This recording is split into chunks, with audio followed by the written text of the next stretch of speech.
Здравствуйте, я Косоножкина Диана, учащаяся 8 А класса МБУ СОЖ номер 13 города Донецка. Сегодня я прочитаю стихотворение Ольги Бергольц «Я говорю с тобой под свист снарядов», посвященное блокаде Ленинграда.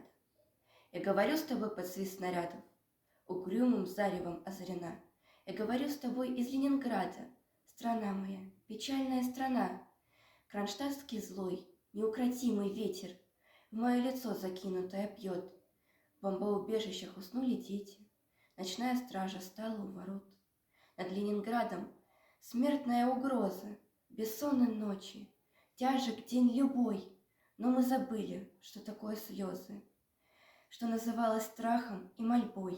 Я говорю, нас, граждан Ленинграда, не поколеблет грохот канондат, и если завтра будет баррикады, мы не покинем наших баррикад, и женщины с бойцами встанут рядом, и дети нам патроны поднесут, и над всеми нами зацветут старинные знамена Петрограда. Руками сжав обугленное сердце, такое обещание даю. Я, горожанка, мать красноармейца, погибшая подстрельную в бою.